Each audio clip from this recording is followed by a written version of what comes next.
En realidad el general Urquiza, más o menos a los 48 años, decide construir su casa y en un principio la casa era más chica. En la primera etapa, si bien era una casa grande para la época, porque tenía 19 habitaciones, en realidad todas daban a un patio según la arquitectura rural de esa época.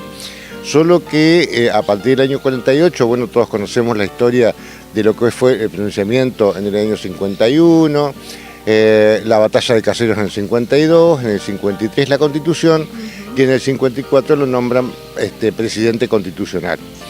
Eso hizo que esta casa se convierta en una casa presidencial y la necesidad, bueno, de ampliar la casa, así que el general Urquiza decide contratar al arquitecto de Lepiane para la ampliación de la casa y ahí sí se genera este patio donde estamos, que es el segundo patio o patio del Parral, un tercer patio y un equipamiento muy importante que tenía que ver con servicios en esa época y mantenimiento de la casa. Y en realidad el tamaño impactante que hoy tiene este edificio y su entorno, con jardines incluidos y sus parques, es porque más allá de ser la vivienda familiar del general Urquiza, también fue un gran centro de producción y de administración de sus bienes. Y estaba en un lugar estratégico en cuanto a la ubicación de los campos. Los campos en esa época eran muy baratos, se compraban por $1 la hectárea. ¿Cuántas hectáreas tenía en un principio esta Esta es una propiedad más o menos de 5.000 hectáreas. Antes se medían en leguas cuadradas, por supuesto. Pero no era un campo grande para la época. Sí fue creciendo muchísimo porque el general Urquiza fue comprando muchísimo campo y con el tiempo, tanto el campo como la vaca tuvieron su valor, no en un principio. Estamos hablando de una casa con ¿cuántas habitaciones actualmente? Bueno, actualmente tiene 36 habitaciones. En esa hoy tenemos que hacer el esfuerzo de trasladarnos al siglo XIX. En realidad las habitaciones, como se pueden ver en este museo, eran bastante comodín. Entonces, cuando hablamos de habitaciones que tienen que ver con los dormitorios, salvo el comedor y la sala, que están muy bien caracterizados. El resto podían ser salas de costura, salas de planchado, hay una sala de baños inclusive. Solo esas habitaciones y la cocina sí estaban muy bien caracterizadas, pero después se iban utilizando de acuerdo a las necesidades que había. Esta casa cuenta con una capilla y también con qué otra dependencia. Bueno, abarcativa, no estamos hablando. Sí, quienes conocen el museo lo podrán ubicar bien el primer patio, que es el patio donde están, que le llamamos el patio honor, que es donde están todas las habitaciones principales de la vivienda de la familia Urquiza. Este segundo patio era un patio de servicios, donde había también dormitorios para huéspedes no tan ilustres. Acá vivía también la institutriz, vivían algunos militares, estaba el escritorio de asuntos comerciales del general Urquiza, un comedor diario, había una salita de retrete, que era el baño actual que nosotros conocemos, y en el tercer patio estaba la pulpería y la capilla en un lugar estratégico, porque de alguna manera el registro civil no existía y las iglesias y las capillas tenían el registro de los nacimientos, los bautismos, las defunciones, así que era como un centro administrativo social. Se daba misa todos los domingos, abierta al público, digamos, como podríamos decir hoy, pero... Estaba avalada por la iglesia, ¿no? Sí, por supuesto. No se podía construir una iglesia si no tenía permiso del Vaticano. Claro. El general Urquiza lo consigue a través de una gestión que hace Alberdi, buscando justamente el reconocimiento del Vaticano como confederación, y logra el permiso para un oratorio y una capilla, y por eso se construye la capilla.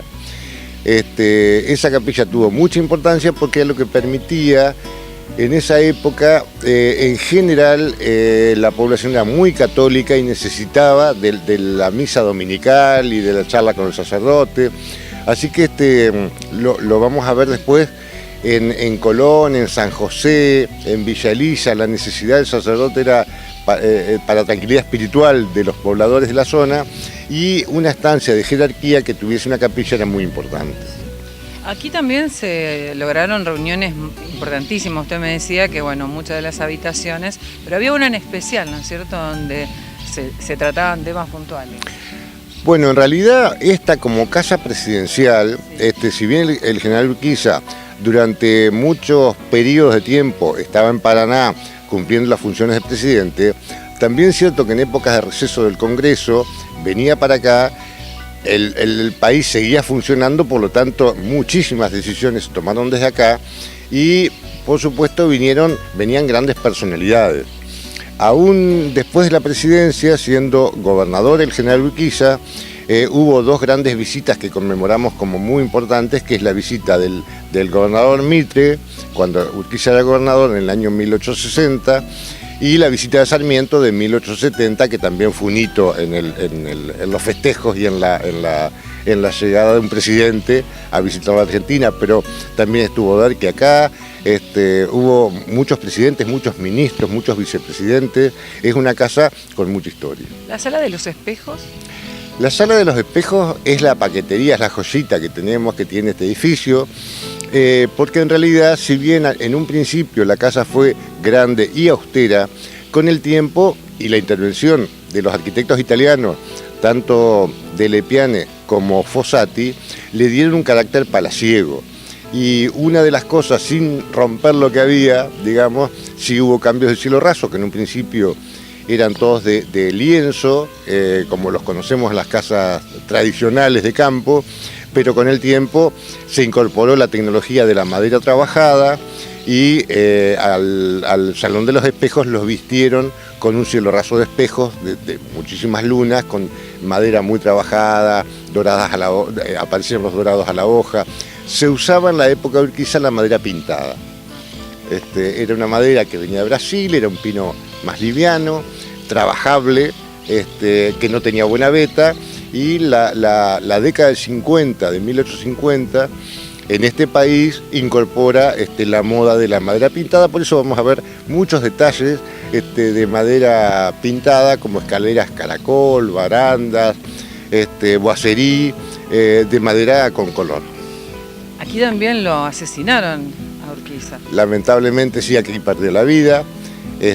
Fue un hecho político que creo que es trascendente para la historia argentina, no solamente porque estamos hablando del asesinato de un hombre importante, sino que el traspaso, el lineamiento, la unión nacional a través de las provincias para la historia argentina fue muy dolorosa, muy difícil de lograr.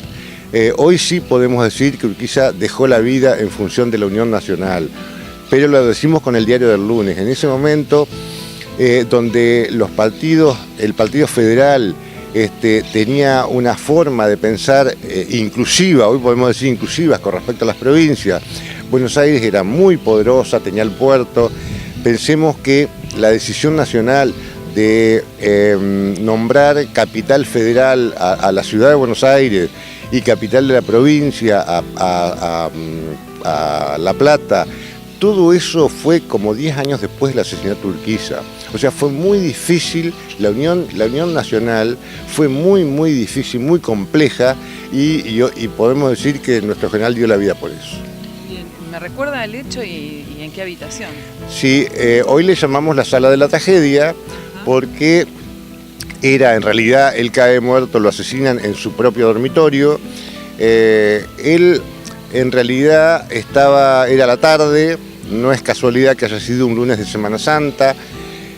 Antes la Semana Santa, hoy la conocemos prácticamente por Viernes y Sábado Santo, pero en realidad toda la semana de Semana Santa había un parate general, las actividades eran mucho menores, había menos guardia, no había ninguna reunión social, y haber aprovechado un lunes de Semana Santa fue una estrategia para los asesinos, porque sabían que había menos guardia. A la tarde él escucha un ruido de una tropa acá en el campo.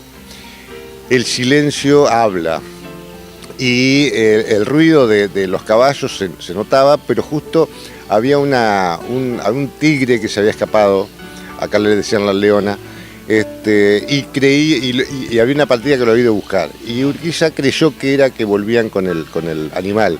Y en realidad después se da cuenta que lo vienen a matar y él sale corriendo a buscar un arma a su dormitorio, pero la partida era muy grande, él los enfrenta, aún así, era un hombre muy muy valiente.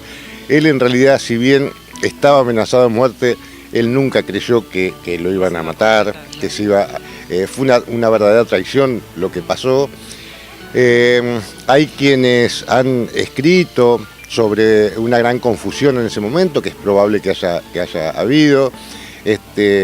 Nicomedes Coronel, que era el administrador de la estancia San Pedro, fue quien estuvo a cargo prácticamente de la partida, si bien López Jordán es el autor intelectual de hecho.